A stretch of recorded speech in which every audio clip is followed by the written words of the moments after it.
The first speaker for the afternoon is Dr.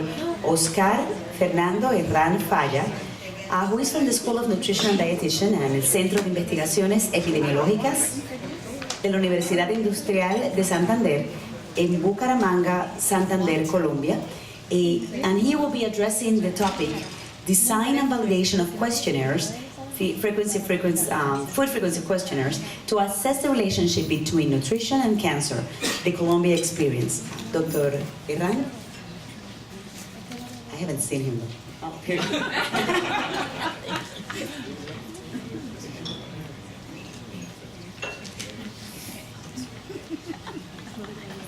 Ok, bien, gracias a Dr. Eric por la invitación y voy a contar la experiencia que hemos tenido en el estudio de la dieta y voy a separar para la presentación como en etapas que hemos tenido. Nosotros arrancamos en el 1996 pensando en estudiar la dieta con propósitos para la epidemiología, porque cuando uno mide el consumo dietario pensando en la alimentación y la nutrición, no necesariamente piensa en lo que es útil para la epidemiología. Entonces hago esa diferenciación porque digamos separamos ahí el camino. En verdad nosotros empezamos estudiando o queriendo estudiar más bien la relación que había entre dieta y enfermedad cardiovascular, pero muy rápido entendimos que lo que necesitábamos hacer primero era entender cómo estudiar la dieta, porque nos estrellamos, no fuimos capaces de dar el primer paso y entendimos que era porque no sabíamos cómo estudiar la dieta. El primer problema que tuvimos que superar fue que no teníamos estudios de ingesta dietaria en Colombia.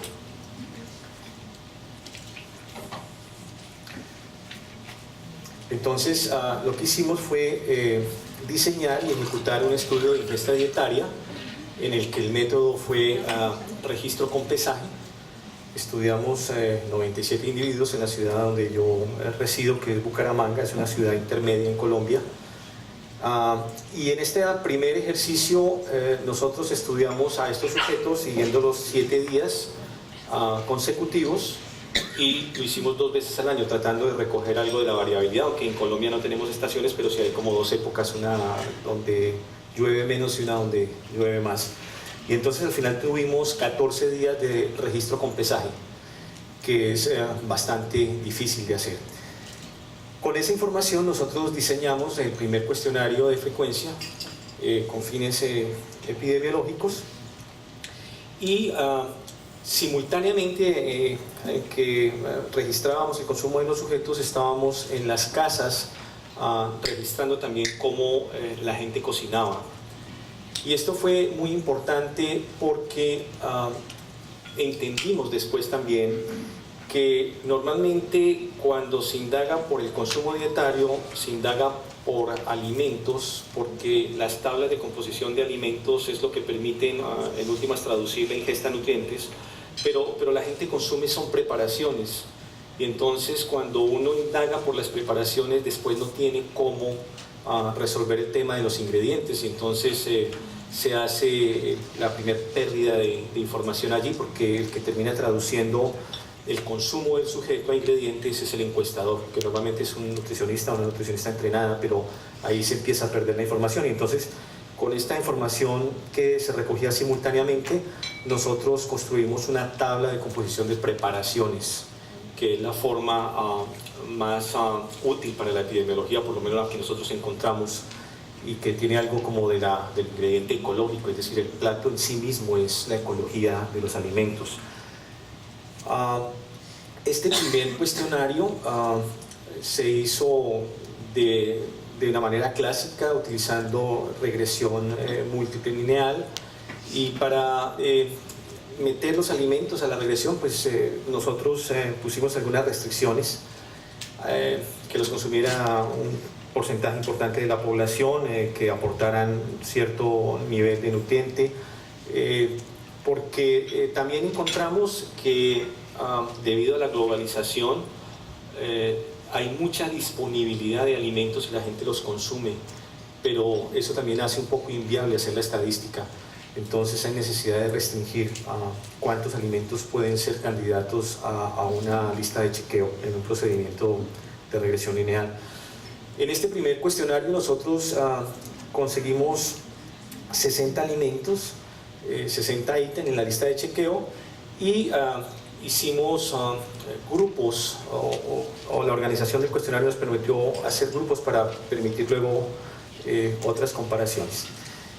En este cuestionario, nuestro primer cuestionario, nosotros indagamos por el consumo dietario del último año. Usamos 9 categorías de frecuencia de consumo, desde 2 o más veces al día hasta nunca. Y dada la dificultad que hay para aproximarse a las cantidades de lo que se consume, nosotros obtuvimos de los registros con pesaje cantidades que no están puestas en el formulario, y por eso allí pongo invisibles, pero que para nuestro procesamiento, es decir, para traducir después la ingesta a macro y micronutrientes, utilizamos cantidades poblacionales obtenidas del registro previo. Nuestro primer trabajo no fue de validación, en verdad, fue de pseudo-validación, y esto traducía que lo hacíamos como en aplicación retrospectiva hacia la misma población que daba origen al formulario. Acá hay alguna información de cómo obteníamos en este ejercicio de pseudo-validación. Aquí tenemos el número de alimentos que en la lista de 60 aportaban a la energía. Aquí estaba el R2 para el nutriente dentro del modelo, y acá el R2 para el total del modelo en la energía. Y como ustedes podrán darse cuenta, pues como no es un ejercicio propiamente de validación, una muestra independiente, pues esto daba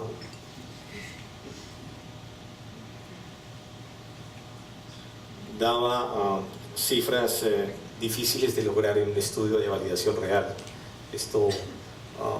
Pero bueno, fue un primer ejercicio y valió la pena en su momento.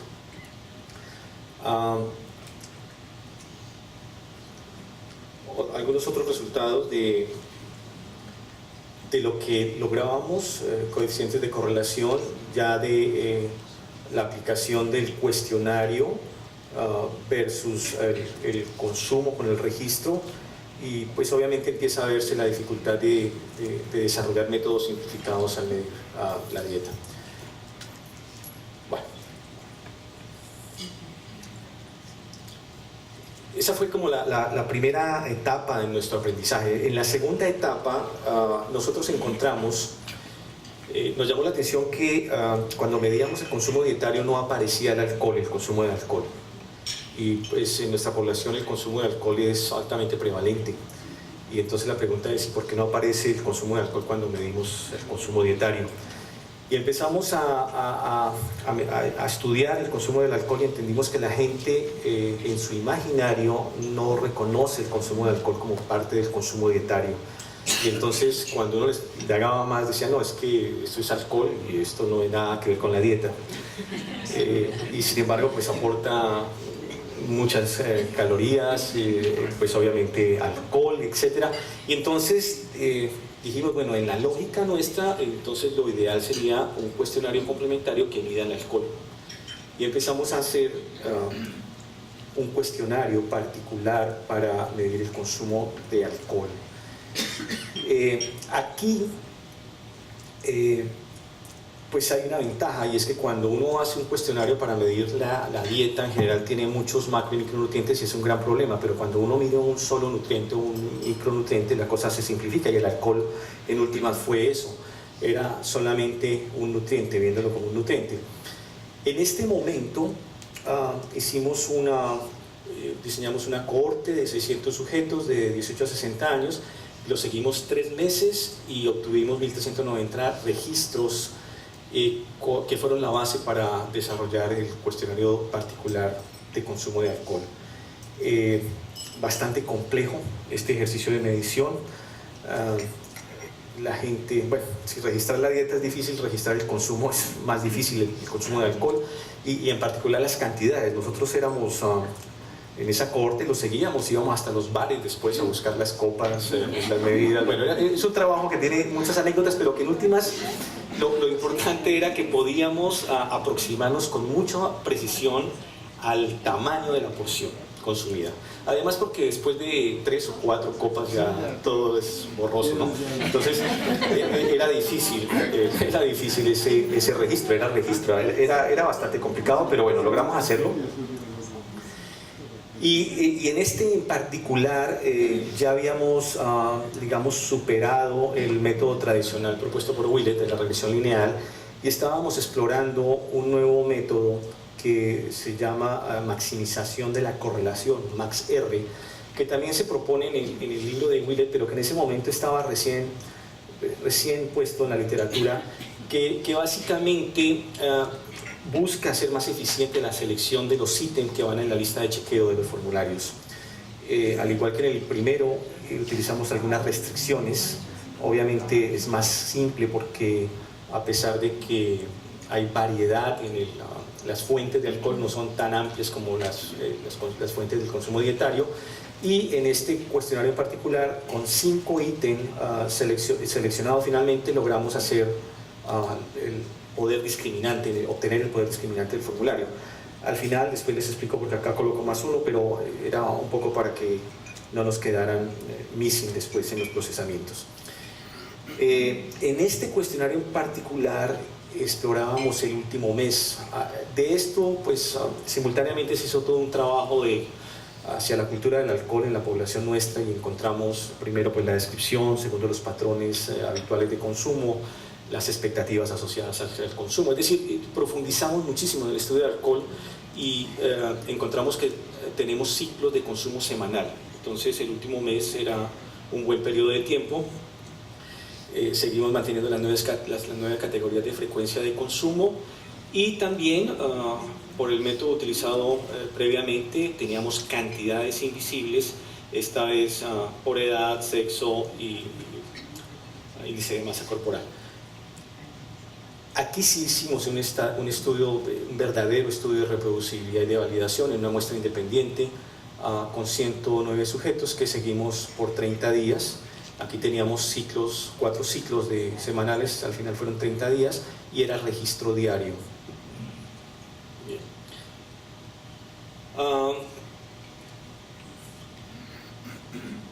En este cuestionario en particular nosotros utilizamos los 2 métodos, teníamos interés de ver qué pasaba con cada uno de los 2 métodos y encontramos que utilizando el método MaxR se alcanzaba mejores resultados.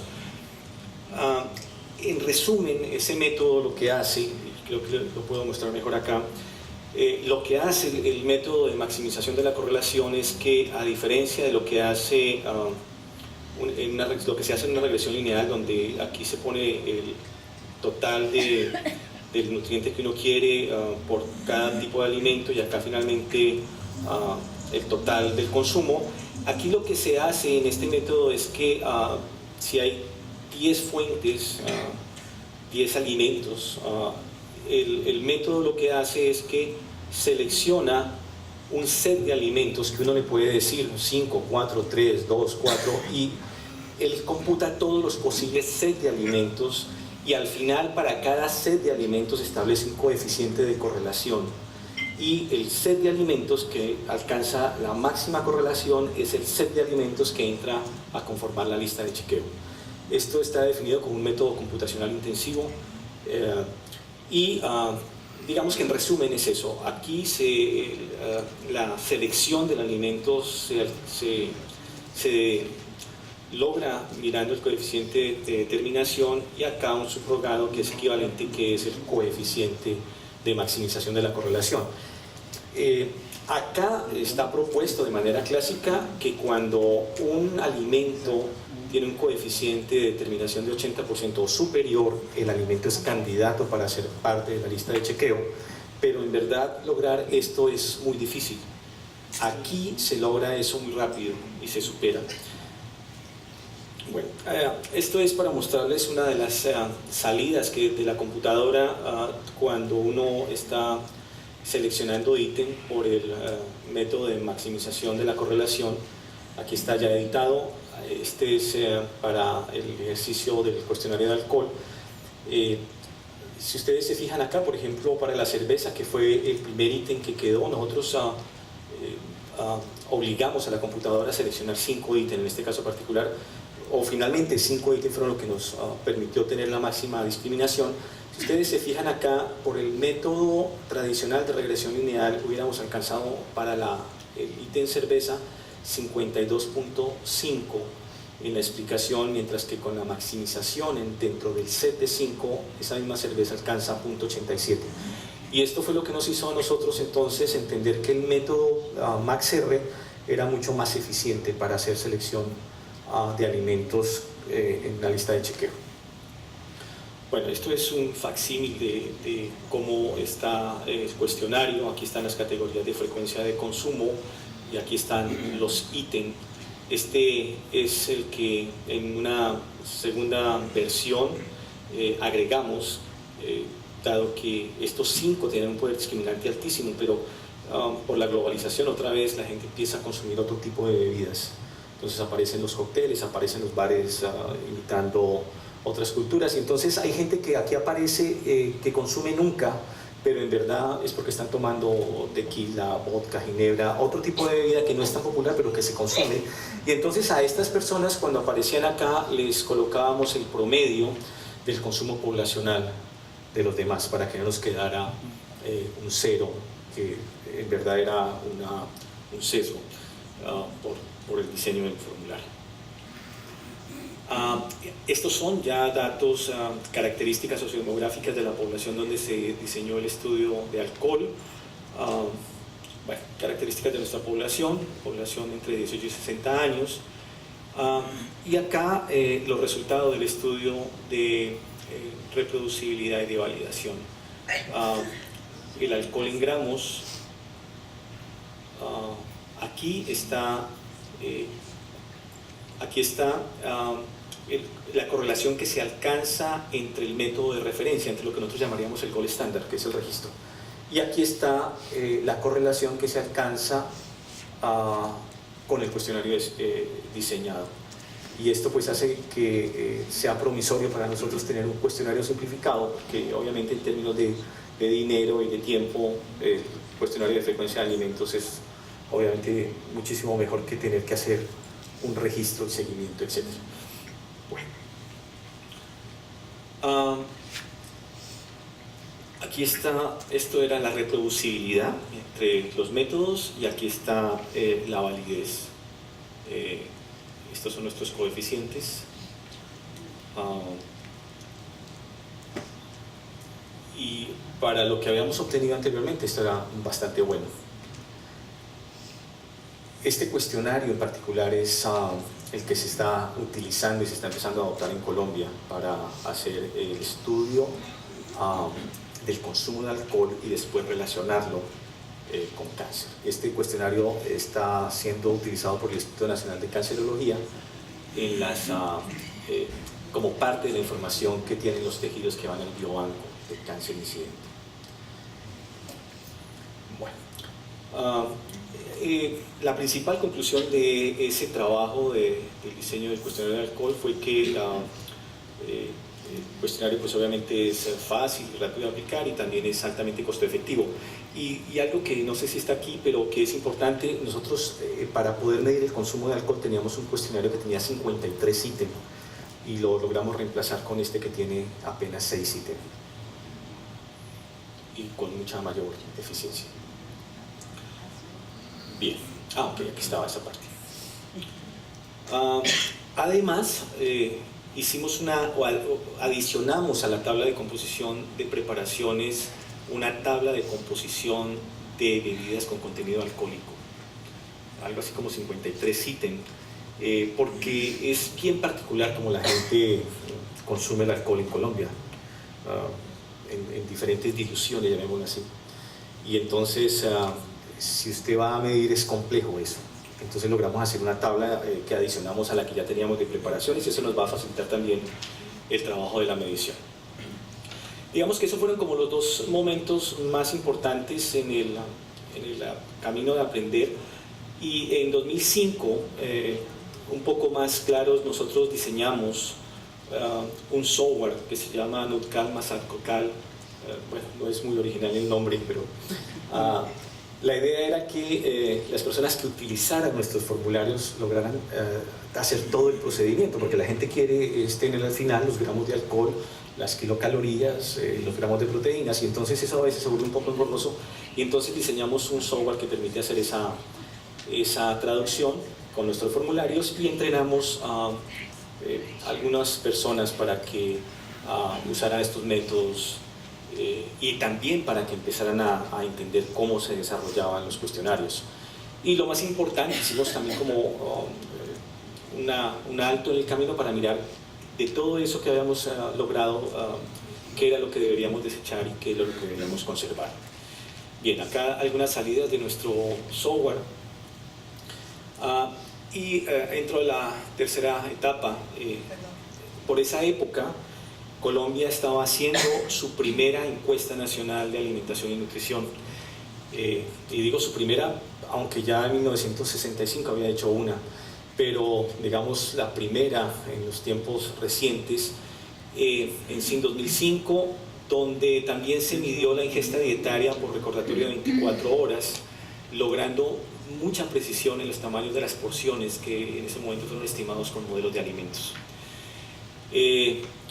Simultáneamente o muy cerca en el tiempo también el Instituto Nacional de Cancerología nos manifestó el interés que tenían de estudiar esa relación dieta-cáncer, y entonces la disculpa era el cáncer de colon, de recto, bueno, pero querían utilizar nuestros cuestionarios ya. En particular el de alcohol, que fue el que, digamos, promocionamos, porque el primero teníamos muchas dudas todavía por los métodos y la cosa. Pero el de alcohol sí, digamos, estábamos muy seguros de que era un buen cuestionario. Y con la información de la ENSIM 2005 y manejando un poco el concepto del método de maximización de la correlación, nos dimos a la tarea de diseñar formularios específicos para las ciudades de Colombia. Estas son las ciudades tal vez más importantes que hay en Colombia, y además donde se concentra la población, y además donde se concentra la aparición de cáncer y también la mortalidad. Y empezamos a diseñar con la información de los recordatorios de la encuesta nacional cuestionarios específicos. Bueno, acá después les voy a contar al final ya, ahora tenemos cuestionarios para niños, porque estos cuestionarios son para población adulta, pero estamos incursionando en el diseño de formularios para niños en 2 de estas ciudades. Como les decía, las ciudades son escogidas estratégicamente, pero aquí voy a mostrarles estas 3 ciudades, que son Santa Marta, Barranquilla y Cartagena, están sobre el Caribe. Por carretera hay una diferencia desde este punto, desde Barranquilla hasta acá, o desde acá, de 2 horas. No hay más de 2 horas, es cultura caribe, bueno, costeño, les decimos nosotros. Sin embargo, la incidencia de cáncer en cada uno de estos sitios es completamente diferente, y la mortalidad.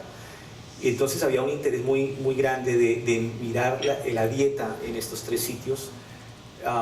Una ciudad como Medellín, que está puesta en la cordillera occidental, Bucaramanga, donde resido, que está puesta en la cordillera oriental, Bogotá, que es la capital del país, es el área central, y Cali, que está la cultura pacífica acá, población predominantemente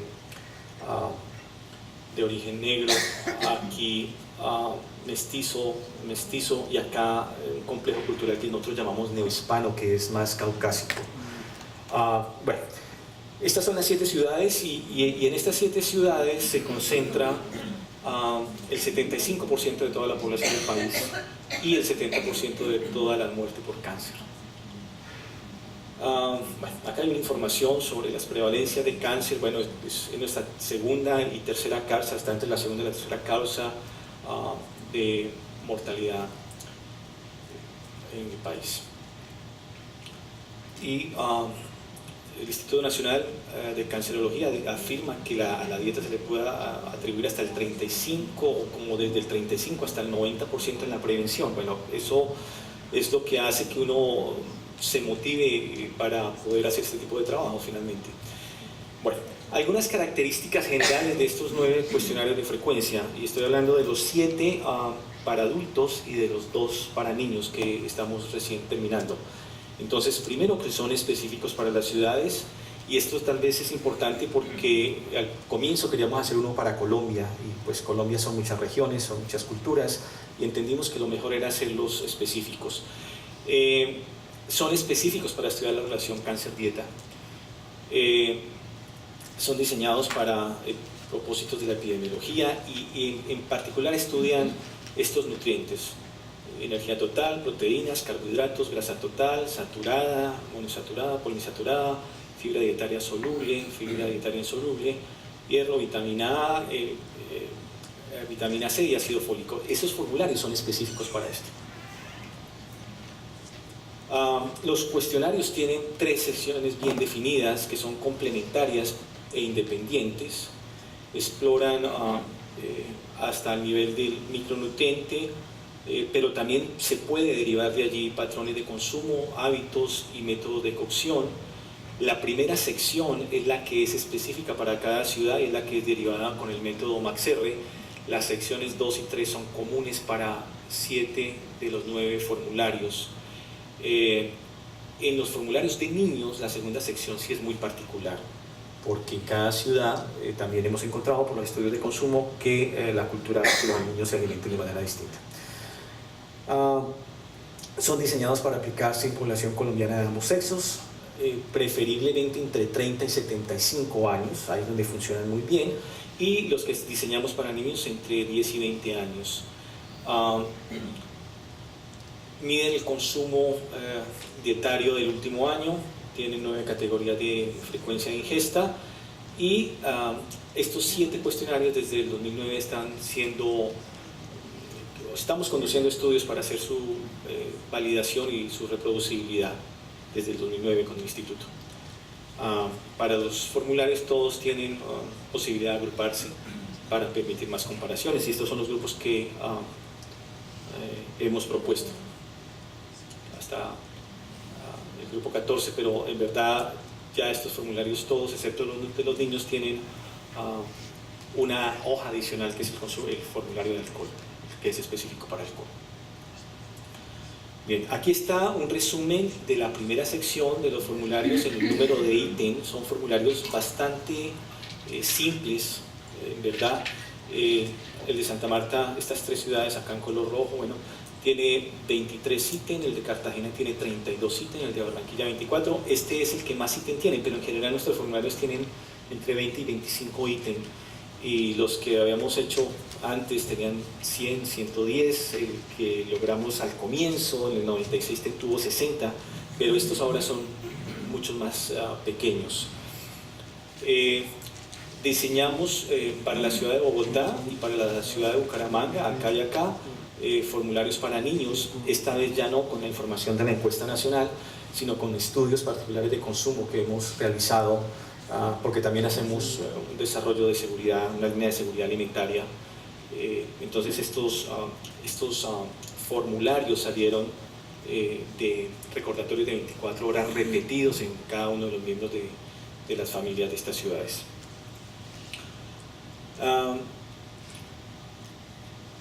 Pues obviamente hemos ganado experiencia y nos va mucho mejor con el poder discriminante de estos formularios. En estos últimos, para 9 de los 13 nutrientes, el R2 que se alcanzó el más alto fue de 0,80 y el mínimo de 0,47.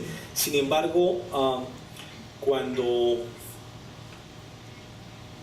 bueno, aquí es para mostrarles a ustedes por qué es tan importante hacer la restricción de alimentos, ¿no? Este es el total de recordatorios que aportó desde la encuesta nacional para hacer el cuestionario de la ciudad de Barranquilla, cuántos alimentos aparecen como consumidos en esa ciudad, pero finalmente cuántos terminan en los procedimientos estadísticos.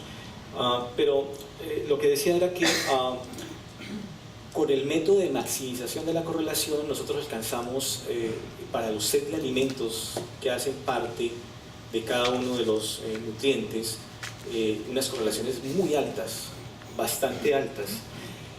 Y aquí voy a marcar un nutriente que es por su variabilidad muy complejo de estudiar, como si hubiéramos hecho una selección de los ítems que dan cuenta del hierro por regresión lineal, hubiéramos alcanzado solamente 45.2%, mientras que con el método de maximización de la correlación alcanzamos 0.91%. Y esto para nosotros es muy importante porque este nutriente en particular es de los que es muy complejo por su variabilidad de estudiar. Bueno, otra vez un facsímil de cómo agrupamos la primera sección, las categorías, el grupo y el alimento.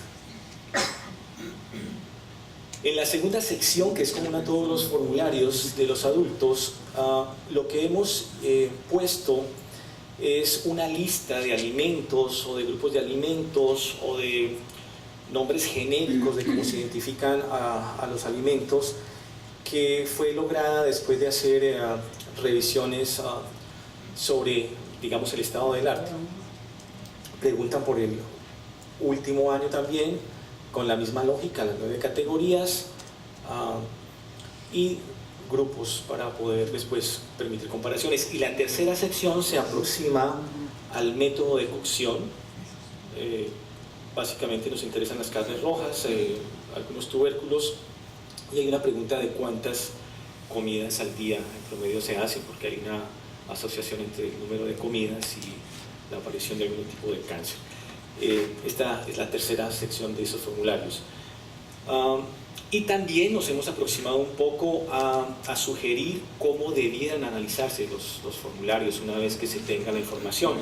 Entonces hemos sugerido 9 formas de explorar esa relación entre dieta y cáncer utilizando estos formularios. La primera es la clásica, las tablas de 2x2 en la epidemiología. Después de lograr traducir los cuestionarios a nutrientes, pues utilizar diferentes categorías de exposición, quintiles, terciles. También pudiéramos mirar el consumo particular del alimento a la ingesta total. También pudiéramos mirar relaciones bivariadas, multivariadas. Obviamente analizar, son cuestionarios de frecuencia, analizarlos por la frecuencia de consumo de cada ítem de esa lista. También pudiéramos mirar dentro de agrupaciones cómo se comportan, y esto permitiría también muchas posibilidades, el grupo y la frecuencia. Y aquí hemos visto que empieza a aparecer que se puede establecer, hacer tipologías de consumidores que se aproxima un poco al patrón de consumo. Nosotros hemos encontrado esto con análisis de componentes principales, pero queremos hacerlo con rash análisis, a ver cómo nos va, si somos capaces de con estos cuestionarios establecer patrones de consumo. Aquí tenemos un análisis bivariado entre cada alimento en tablas de 2x2, pero generando nuevos grupos de consumo que pudieran ser derivados de acá, ¿no? Que de pronto no tengan la misma lógica de la nutrición, pero que aparezcan por este tipo de análisis. Y la tercera sección permite establecer la asociación entre el método de cocción, fundamentalmente con los métodos de cocción. ¿Qué es lo que estamos haciendo ahora? Estamos conduciendo, como les decía, desde el 2009 los estudios de validación y de reproducibilidad. En cada ciudad estamos haciendo recordatorios 24 repetidos, aproximadamente en 120 sujetos. En este momento estamos limpiando las bases de datos. El análisis esperamos que empiece la otra semana.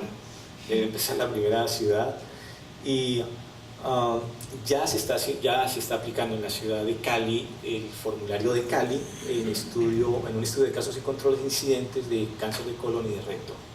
Ahora, esa aplicación pues es el optimismo desbordado, porque finalmente hasta que no demostremos que son útiles, pues eso no va a ser posible, pero ya lo están aplicando acá. Y como les decía, también ya empiezan a utilizarse como parte de la información que tienen las muestras que está coleccionando el Instituto Nacional de Cáncer. Bueno, la última etapa, hemos hecho otros estudios de consumo. Aquí en este en particular medimos en niños y con la información desarrollamos los 2 cuestionarios para niños, uno en Bucaramanga y otro en Bogotá. Cada uno de estos 2 formularios tiene 22 ítems, las mismas 3 secciones, mucho más fácil y más eficiente el trabajo, por supuesto, porque pues, creemos que hemos incorporado la experiencia ahí. En la segunda sección, a diferencia de la segunda sección de los formularios de los adultos, que no es flexible, sino basada en evidencia, más bien cerrada, acá sí ponemos muchas cosas. El investigador puede preguntar lo que quiera, porque en los niños es muy particular la alimentación, es una etapa de exploración realmente, entonces son flexibles las segundas secciones. Y pues algo que también pues uno puede suponerlo, pero por lo menos ya lo comprobamos allí, es que los formularios de los niños son diferentes de los adultos. Nosotros hicimos el ejercicio solamente con la misma información, el mismo método de sus papás, de la población y de los niños, y encontramos que son diferentes los ítems. Entonces, pues necesariamente hay que hacer formularios específicos para los niños. Y obviamente son diferentes tanto en las cantidades como en la lista de chequeo. Bien, esa era la experiencia que queríamos contar. Very good. So to finalize the last lecture of the afternoon, we have the privilege of introducing our speaker, Maribel Almonte, who's Scientist Prevention Implementation Group from the International Agency for Research on Cancer, or the IARC, from the World Health Organization in Lyon, France. She will be addressing the topic of the future of cervical cancer prevention in Latin America and the Caribbean. Please.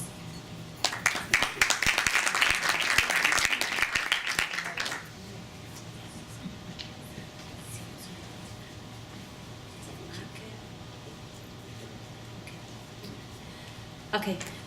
Thank you for inviting me. I'm very happy to be here. Thank you, Eric, and all the organization team. And I am, as it was said, I work now in the Prevention and Implementation Group of IARC in Lyon, France.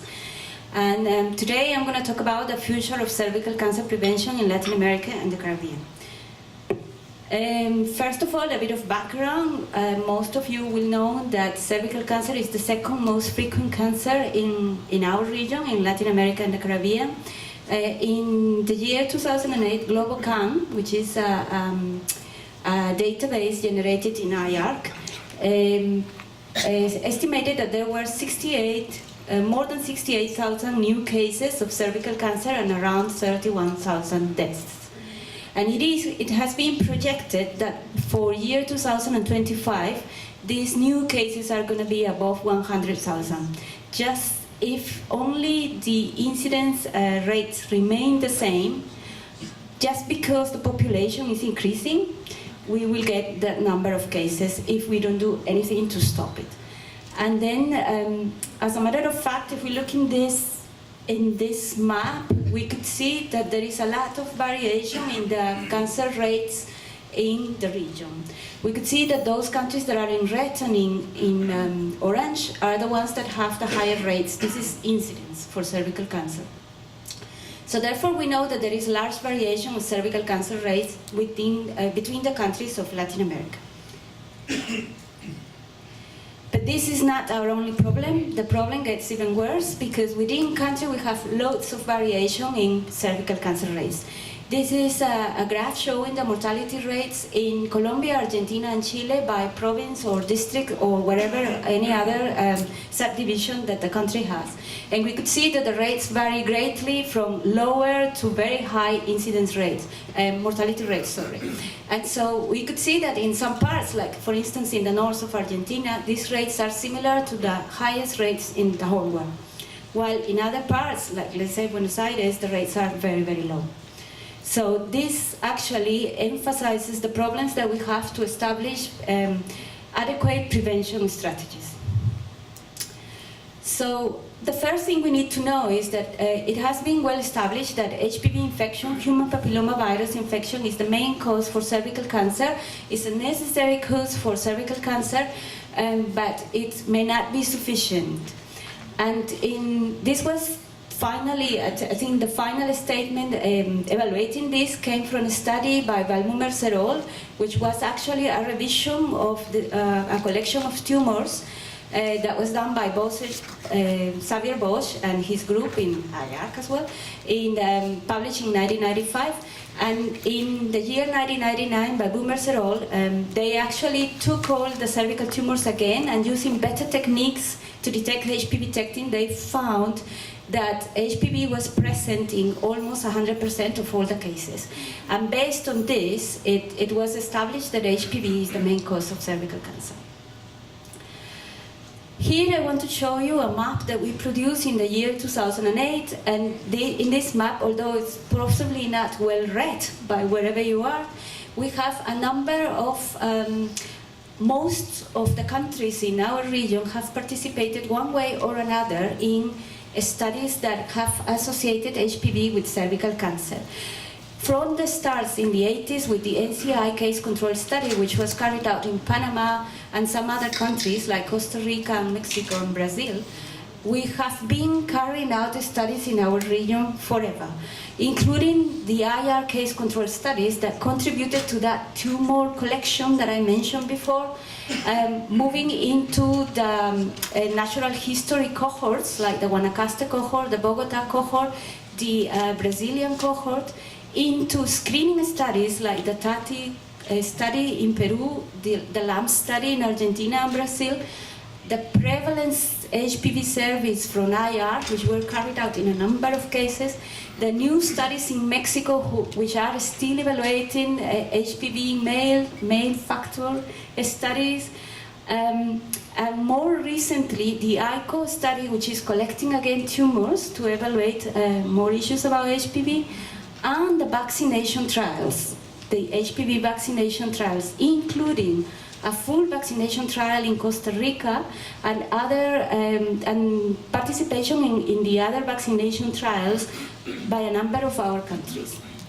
And I wanted to show this map because the association between HPV infection and cervical cancer has been evaluated in many studies in Latin America since the 80s, but unfortunately the benefits of establishing this association have not been returned to our women. Every single day there are 12 new cases of cervical cancer diagnosed in our region. It is good to know that there are ways to prevent cervical cancer, and this is a bit sad because cervical cancer is a disease that can be fully prevented. After the establishment of the association between HPV and cervical cancer, a number of things started developing. One of them were the new vaccines, and in recent years, and the other was HPV detection methods. So we have two tools now that we could use to prevent cervical cancer. I'm going to concentrate for a little bit on HPV vaccination, although I'm not going to talk about that a lot because I want to concentrate more in screening strategies.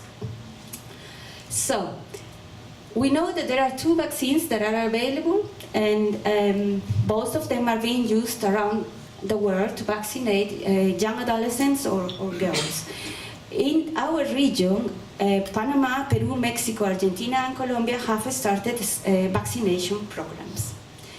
And I want to refer to the case of Argentina. The reason being because Argentina decided to start vaccinated in 2011.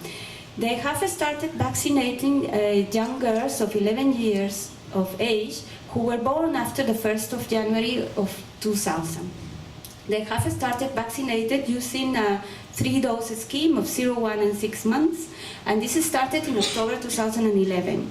The vaccination has been carried out at schools or in a door-to-door approach, depending on the access to health and depending on the provinces.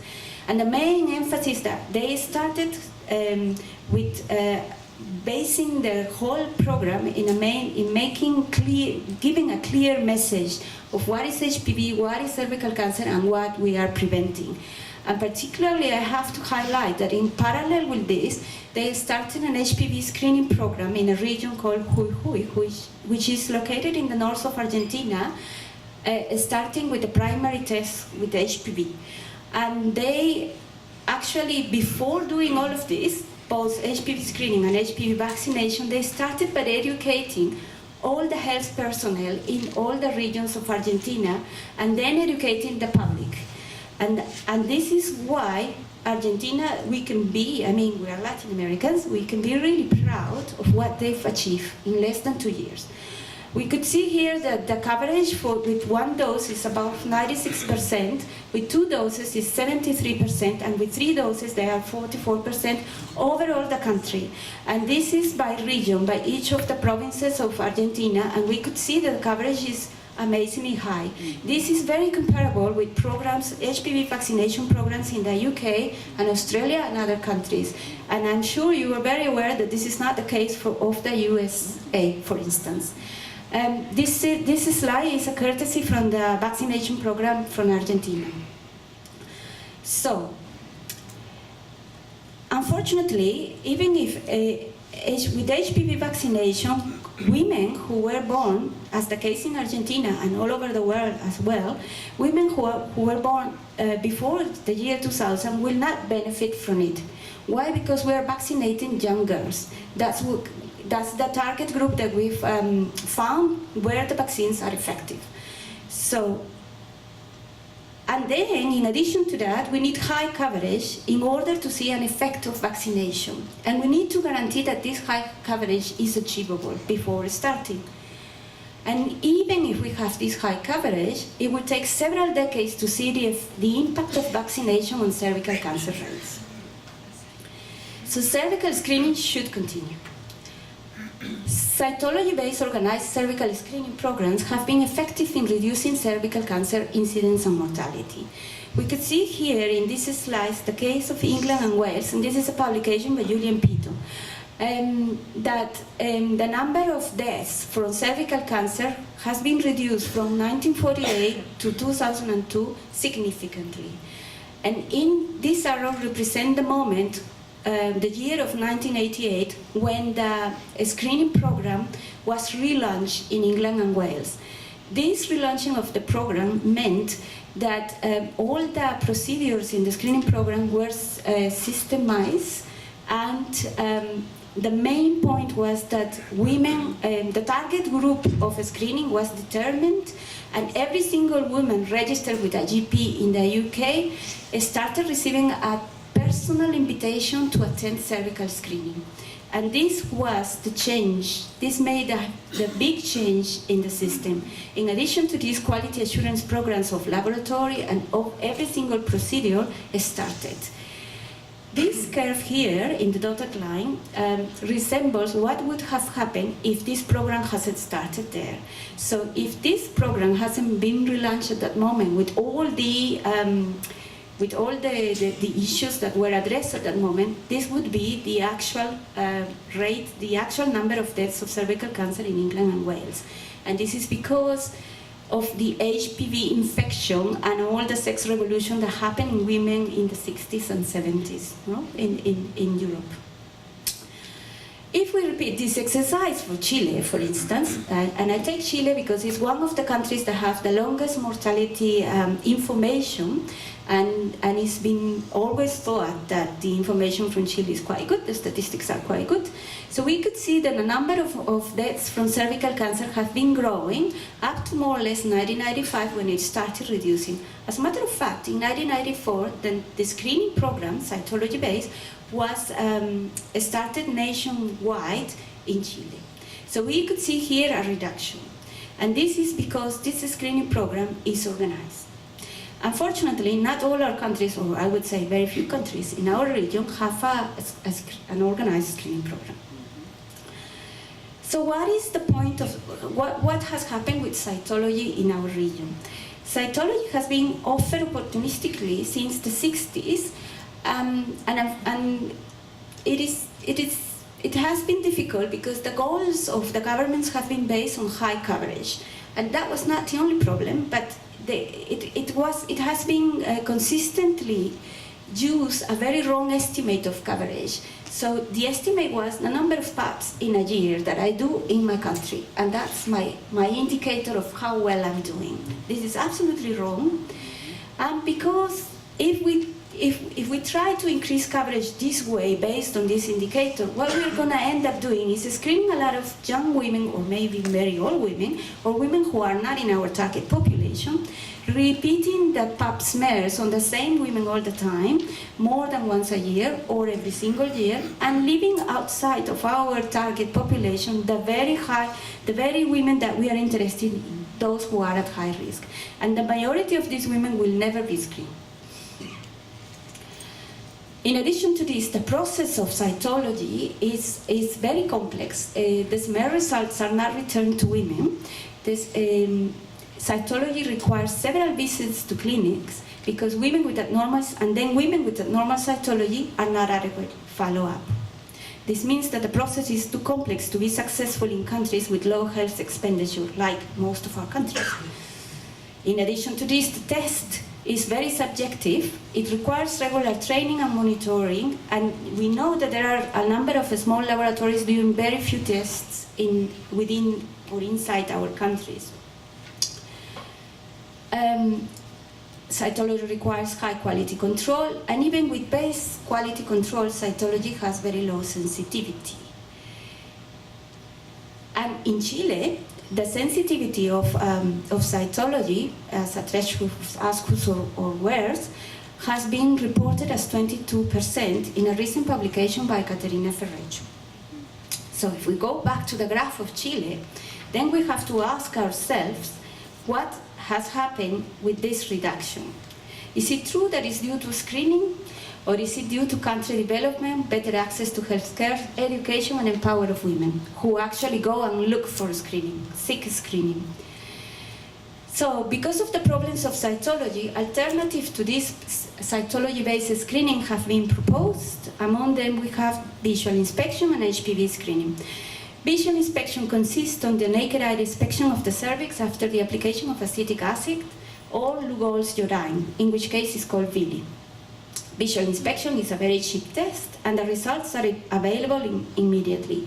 And these characteristics has made visual inspection like what everybody wants to do, because it can be used within see and treat schemes. And that guarantees less number of visits and possibly less number of women to be lost to follow-up. In 2008, Arben et al. Published a meta-analysis on the performance of visual inspection, including 11 studies that were carried out in Africa and India. The overall sensitivity was to detect SIN2 or WERS lesions was 79%, and the overall specificity about 85%. It is very unfortunate that in Latin America we haven't been able to reproduce these numbers. As you see here, the sensitivity of the main 4 studies that have been carried out in our region, using visual inspection, has not been above 54%. This means that it's like throwing a coin. I throw the coin and I decide if you are positive or negative. And with regard to the specificity has been better, but it also varies quite within studies. So why is this? Because visual inspection is subjective, because it again requires regular training and monitoring, because we don't know how best to do the quality control yet. The method has not been established, because visual inspection performers, it is supposed that they need to do certain amount of tests per week or per month, but this amount has not been determined yet. So therefore, the performance of visual inspection is very variable. So, and the next alternative is HPV testing, which is absolutely different from the others. HPV testing is an objective and requires less complex quality assurance system than cytology and visual inspection probably. It can be automated and centralized. Women can collect their own samples. That will mean that we can reduce the number of visits to clinics. Several tests can be done on the same sample, and HPV testing would be possibly the most suitable test to be used in vaccinated cohorts. The sensitivity of HPV testing is substantially higher than that of cytology and visual inspection, but the specificity is lower than that of cytology. And this has been shown clearly by Cusick et al. In this publication. And I'm not going to go in detail, but just to let you know that this curve, the black squares and this line represent the sensitivity to detect SIN2+. for cytology and for HPV. If we look at this line, the overall sensitivity of cytology to detect SIN2+ was about 52%, while that of HPV testing was over 95%.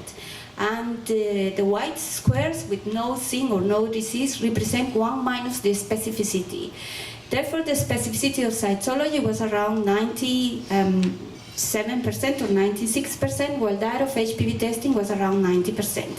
So obviously, cytology is more specific than HPV testing. And another thing that one needs to pay attention to is that these black squares are all over the place. They start like in 20% and end up in 70%. And this point, the highest one, so the highest sensitivity of cytology, corresponds to the Heart study in England. While the results of HPV testing are quite consistent. The results for specificity are quite consistent for both tests. And I want to highlight this point because I think due to the quality assurance that is done regularly in the UK, the cytology in the UK is of very high standards. But we haven't been able to see the same in any other country so far. So, the problem, nothing is ideal. I mean, an ideal test should be 100% sensitive and 100% specific. But we know that many HPV infections will clear within 6 to 18 months, and not all HPV positive women will require any further investigation or treatment. The HPV infection is more prevalent among young women, so we know that we should not start testing in women less than 30 years. So that's the problems. And an additional point of HPV testing is that it is now very well documented that after an HPV negative test, women are at less risk of developing any SIN3 or cancer for at least 6 years. And in another study, it has been shown that this cumulative lower risk is kept for about 10 years. This means that we can actually enlarge the cervical screening interval. So you don't need to actually screen women every single year or every 3 years. You can enlarge that to 5 years or even 10 years.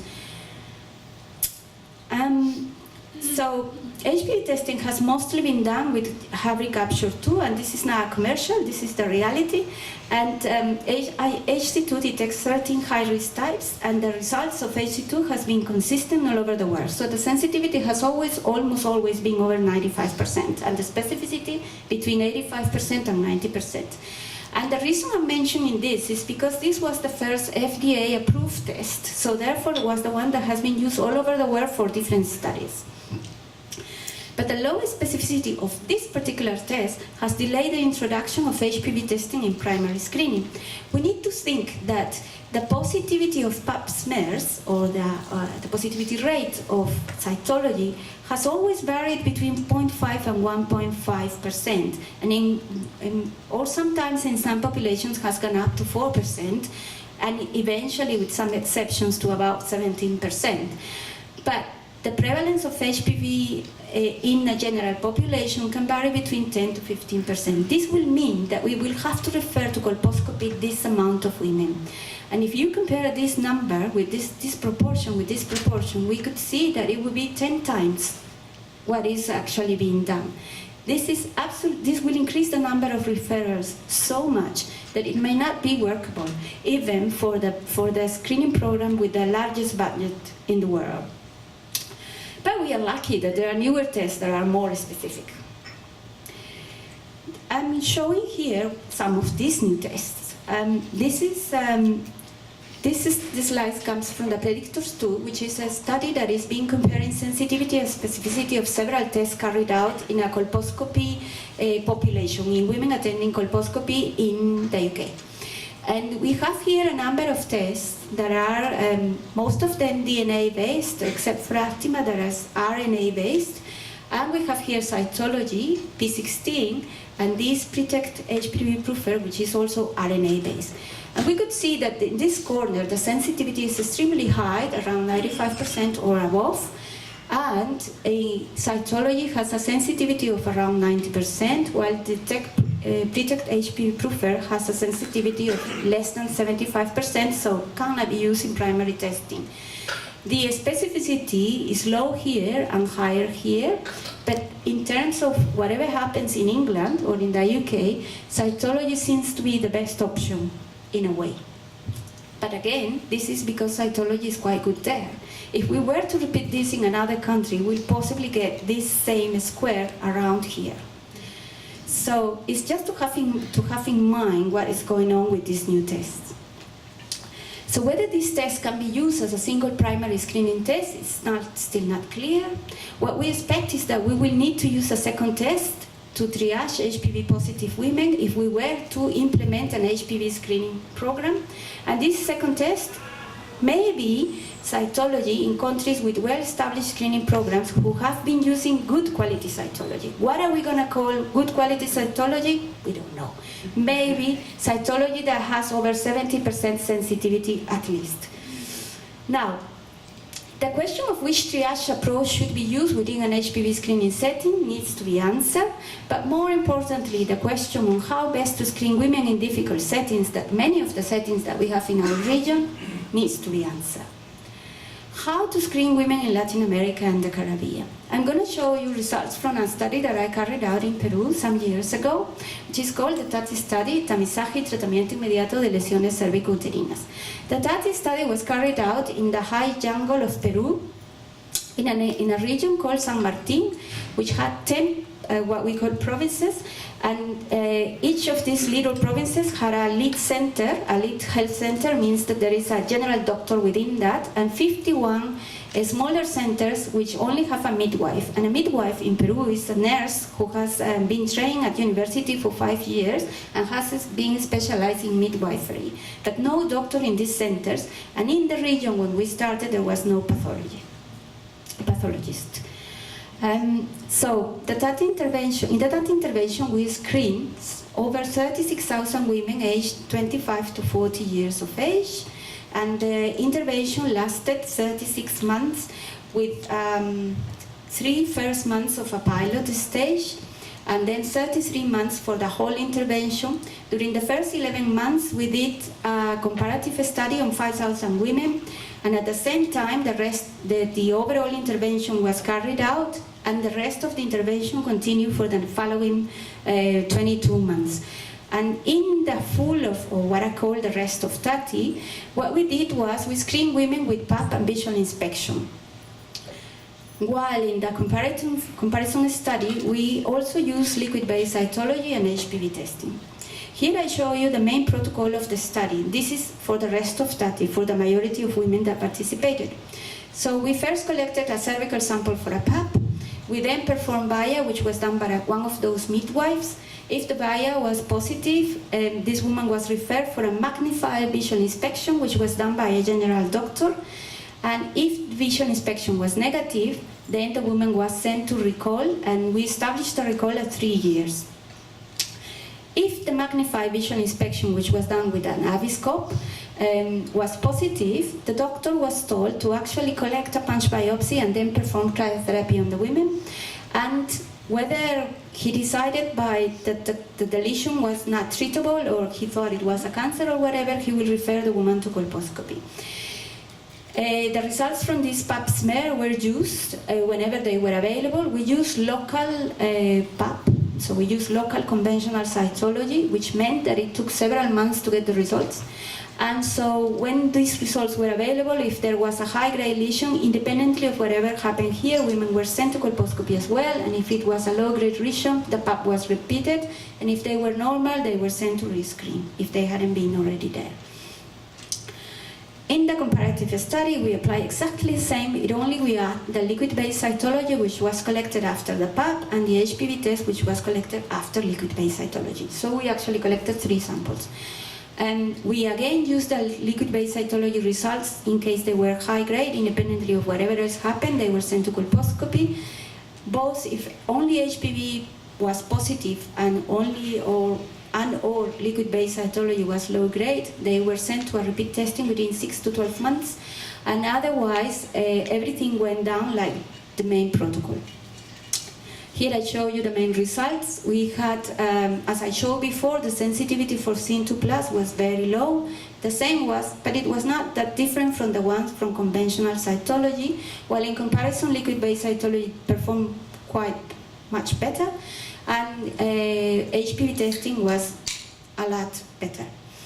But the problem of liquid-based cytology was this positivity rate, which means that we actually refer a number of women, and that would not be feasible in our country. And this is because, most likely, because liquid-based cytology had never been before used in the country. This represents the learning curve of the first year of introducing liquid-based cytology. But we were able to capture a lot of disease with that.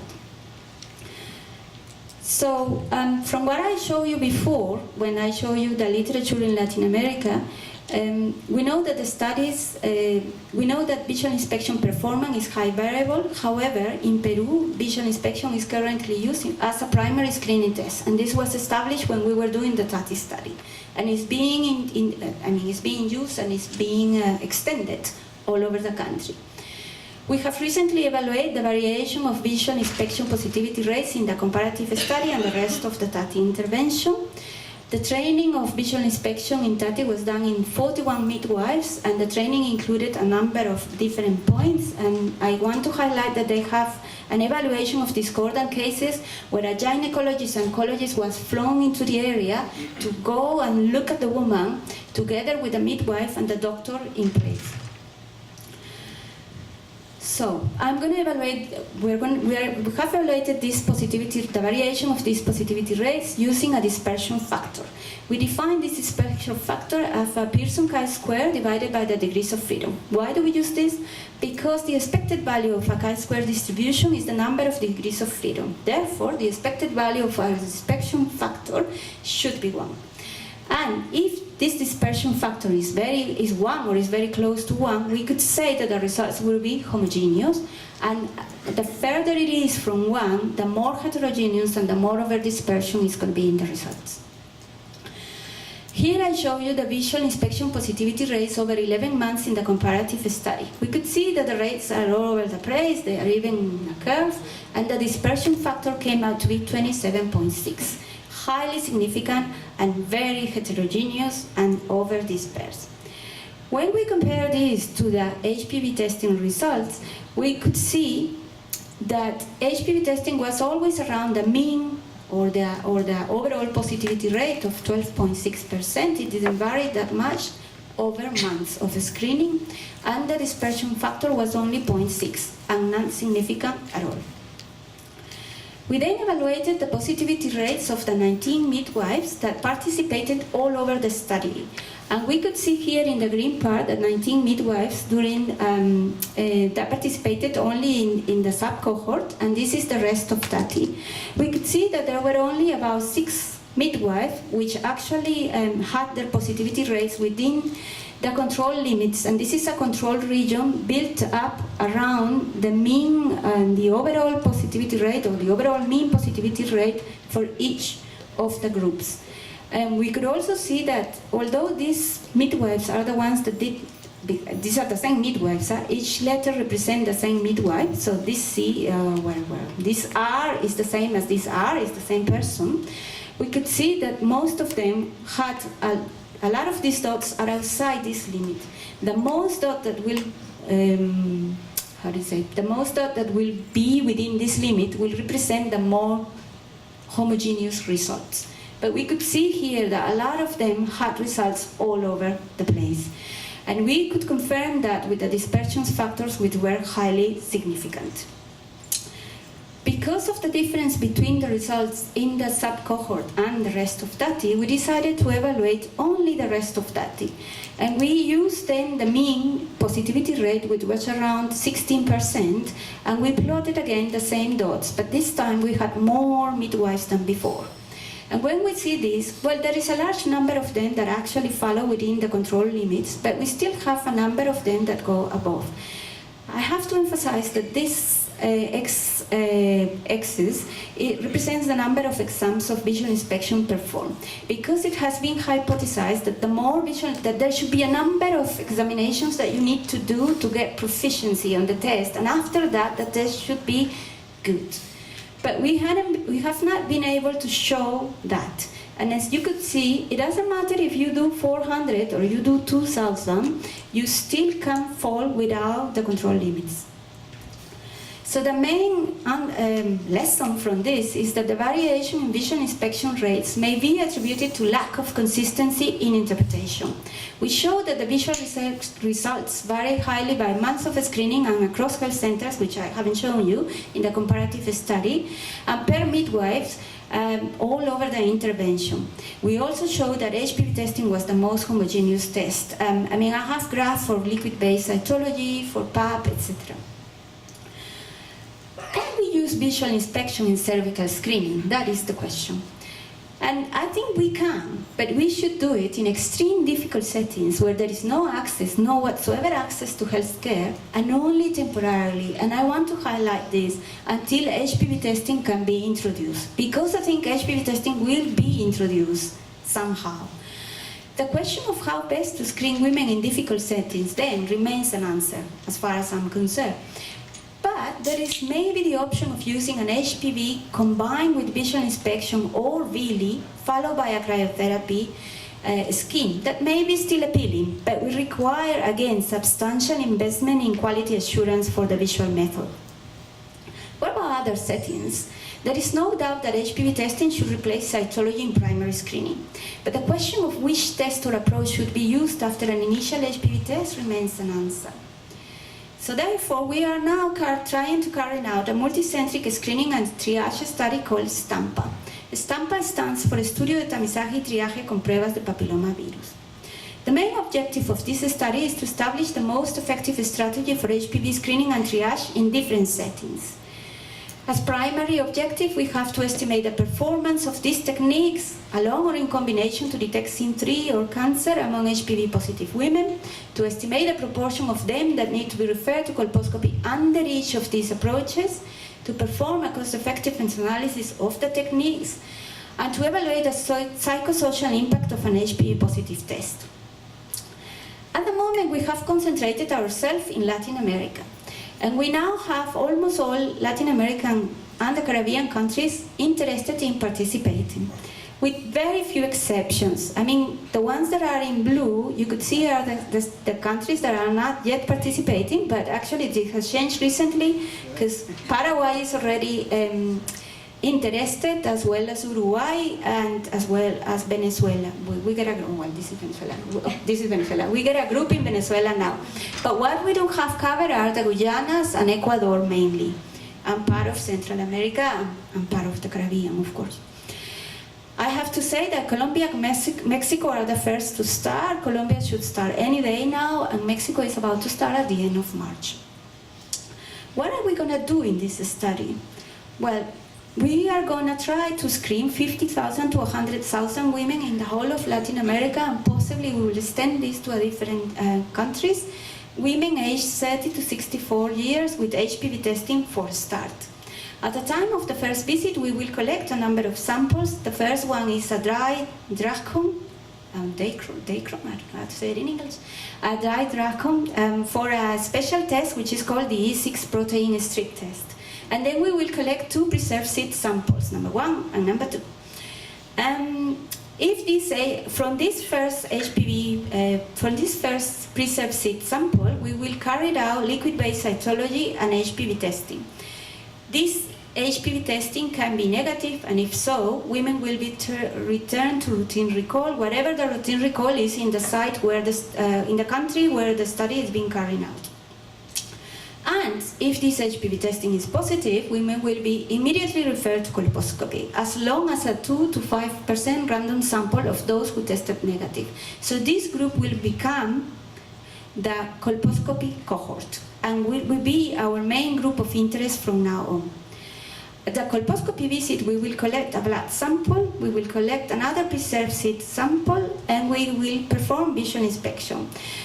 Except that some sites will not collect the blood sample or do the visual inspection. It is up to each site what they decide to do with regards to that. And additionally, we will have a risk factor questionnaire that will be applied at this point to this group of women who we are interested in. all this group will come again at 18 and 30 months later for a repeat HPV test. And again, the same process will happen. If negative, they'll go to routine recall. If positive, colposcopy and treatment will be offered to them.